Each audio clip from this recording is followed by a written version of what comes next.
All right, I'm about to force y'all to read something with me because I saw the title and I read like the first few sentences and I realized this was about to be some absolute nonsense. So there's a lot of things that the internet sort of just lends itself to. Fan communities, cat videos, but the one that's relevant to this video would be conspiracy theories. Now, I'm not gonna lie, there are a lot of really fun and goofy conspiracy theories. I think my favorite crackpot conspiracy theory is that Taylor Swift and Harry Styles actually killed someone. Like, this is a real thing. Hailer vehicular manslaughter. It's a whole PowerPoint about how they ran over somebody in their car together, complete with like lyric breakdowns in which they are referencing this supposed manslaughter. And so stuff like that, I think, is kind of awesome because no one actually believes this. I love a good conspiracy theory, but the problem is, unfortunately, a lot of times this has a really negative connotation because when you start taking some of humanity's greatest failures like racism, homophobia, and you start creating conspiracy theories around those things, they just get a lot less fun. So unfortunately, when you say conspiracy theory, there's like a 50-50 chance that someone thinks Avril Lavigne was replaced by a clone, which I think is great. Or in this case, today's story,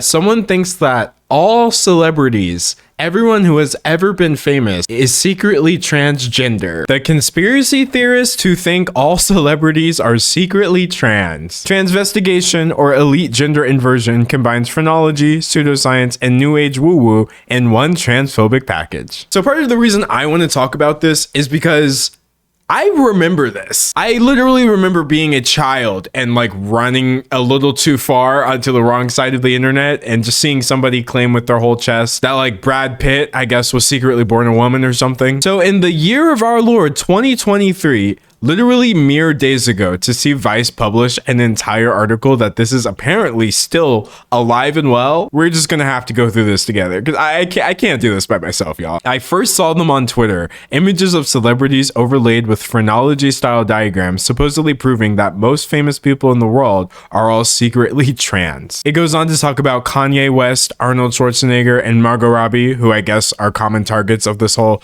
transvestigation nonsense. And you know, this is obviously problematic in and of itself, but what's worse is the people doing this, it's not because they are transgender and like they think they're relating to other people. It's the conspiracy theory that celebrities are secretly transgender as part of a pact with an evil cabal. So there you have it, folks. It's not just the usual targets for conspiracy nuts, Lady Gaga or Michelle Obama to name a couple, but seemingly anyone. Harry Kane, trans. Phoebe Waller-Bridge, inverted. The Rock, you better believe he's got a biologically female skull. Y'all, if The Rock, of all men, this dude right here, if there are people out here doubting that this man is a man, there's just really no hope for the rest of us, is there? I also do want to point out, though, that if The Rock did happen to be a transgender man, he would still be a man. Like, it actually wouldn't really matter at all. He'd still be a man if he identifies as a man. But the point is, nothing is ever good enough for these transvestigation people. Like, 6 feet tall and 1 million pounds of muscle is not enough if, according to this chart, your skull is wrong, question mark. They pick the stupidest things to hyperfixate on too, like the angle at which The Rock walks. Because his legs are not perfectly straight, they don't think that this man is a man. Fellas, is it biologically female to walk? It's all of them, no exceptions, this transvestigator shares with us. Skull shape, hip shape, and Q angles, a legit scientific term for the leg, are all commonly pointed to as evidence, echoing the racist pseudoscience of phrenology with extra transphobia to boot. And they refer to images showing Henry Cavill's girly eyes, Paul Mescal's flamingo foot, or even Andrew Tate's apparent lack of bulge are all the proof transvestigators need. Can I also just say, like, zooming in to Andrew Tate's crotch in an effort to see if you can guess what's under there. Is that not reading as kind of weird to some of y'all? I don't know. Maybe I'm just terminally online, but my opinion is that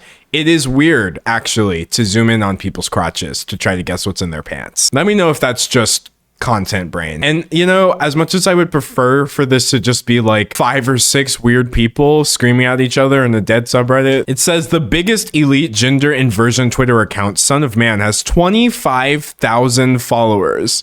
Despite the small numbers, there's a dedicated community of acolytes who appear to really believe this stuff. Now, Vice is sort of making the point that like 25,000 people isn't really that much, but I am kind of arguing the other point, which is like, really just in your mind, envision not 5 or 10 people, but 100 people sitting in a room talking about The Rock's legs. It would take 250 rooms. 25,000 people legitimately believing this is just mind-boggling. You could sell out a small stadium with this. That would be the worst Eras tour ever. Anyway, if this conspiracy theory wasn't weird enough, we of course have to throw in some racism for good measure. Take Sam, whose mother truly thinks that Michelle Obama was born a man. She now believes Michelle Obama is actually a man called Michelle Robinson, a QAnon adjacent theory that has obviously been debunked. It really should come as no surprise that there is overlap between this transvestigation nonsense and QAnon, which unfortunately has far more than 25,000 members. People literally have so much hate in their hearts that it makes them delusional. Like, they start to believe things that don't actually make any sense. This is just sick. Even before that, unfounded rumors about celebrities being trans or intersex, usually female, often black, circulated in conspiracy theories and beyond. I will say this, I am so tired of y'all saying that black women look like men. I think one person I always see people just screaming about is Megan Thee Stallion. Like, the absolute racism to say that just because a woman is not skinny and does not have Eurocentric features, this person is a man. It's just rooted in some really, really deep misogynoir. People saying the same things about the Williams sisters as well, Venus and Serena Williams, having muscle definition or even just being thick at all. You don't lose your right to be a feminine person just because you have these traits. And it's like a 1-2 punch of racism and transphobia, because this idea is that Megan is less than because, you know, she is transgender. I would say the same thing I said about The Rock. It doesn't matter. Even though she was not, so what if she was assigned a different gender at birth but now presents herself this way and identifies as a woman? There's no story here. This is just a woman. In fact, the article even mentions Lady Gaga. It says back in 2008, unfounded rumors that Lady Gaga was a hermaphrodite made tabloid headlines. And she had this incredible response. There was that rumor that you had a male appendage, that you were a hermaphrodite, and you joked about it on the stage last night. Maybe I do. But it's interesting. Would it be so terrible? But it's interesting, a lot of artists would immediately put out some sort of a statement saying this is absolutely not true. You have fun with it. Why the hell am I going to waste my time and give a press release about whether or not I have a penis? My fans don't care, and neither do I. I mean, hello? This baseless suspicion is often rooted in racism or sexism and aimed at women who dare to transgress gender norms, but is now also tied to a wider panic over the so-called trans agenda. Oh my god, yeah, okay, so the article goes on to explain this theory, which is unfortunately not just a fringe conspiracy theory, but some people really think that we're trying to turn all the kids trans, you know, in an attempt to destroy society. And I really do just want to reiterate, if society, you know, crumbles to ruins just because trans people exist, then maybe it deserved to crumble to ruins. To any trans people watching, please continue to destroy whatever it is that these weirdos think that you're destroying, because I'm tired of it at this point as well. Anyway, while it is really easy to sort of like cringe at the obvious racism and transphobia and laugh off the absolute nonsense of just how ridiculous this is, the article does highlight that like this isn't really just an online weird thing to some people. This is ruining people's relationships. David, who is gay, has struggled to stay on good terms with his mom given her extreme views. He points to one of his favorite musicians, Sophie, the trans hyperpop artist who died in 2021, as an example of how difficult it's been to maintain a relationship with his mother.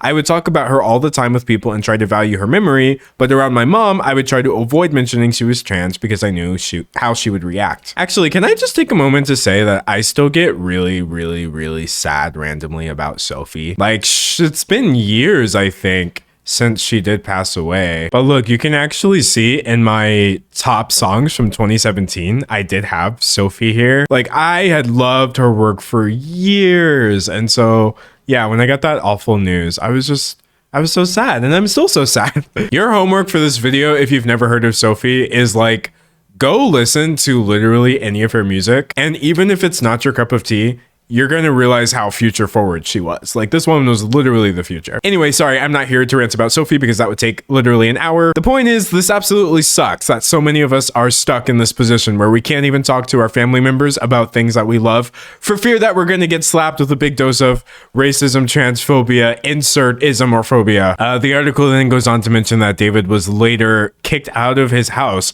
after getting the COVID vaccine by his mom. So, we gotta like save our older people, dude. I think older people spend a lot of time talking about how someone's got to save us, Generation Z. But seriously, with all this QAnon, paranoia, walking nightmare, just nonsense that a lot of older people live in, it makes me sad. Well, it makes me 1% sad. I'm 99% disappointed, I think, because just it costs $0.00 to not be transphobic or racist. But there is that 1% of not empathy, but something adjacent where I hate to see it. Anyway, lest you think that all transvestigators are pro-Trump, it goes on to say that some of them believe he's actually yet another inverted elite. So there is that. I absolutely hate that I have to go on record and say this, but if Donald Trump did happen to be transgender, that would still be something we should respect, obviously, and it would not contribute to the fact that he's a terrible person, because trust me, he contributes to that fact well enough on his own. The fact that my mind has even conceived a thought like, yeah, I totally would respect Donald Trump's pronouns is just, God, it just proves how stupid this whole conspiracy theory is. Anyway, David's mom believes that trans acceptance is the first step in what she describes as a transhumanist agenda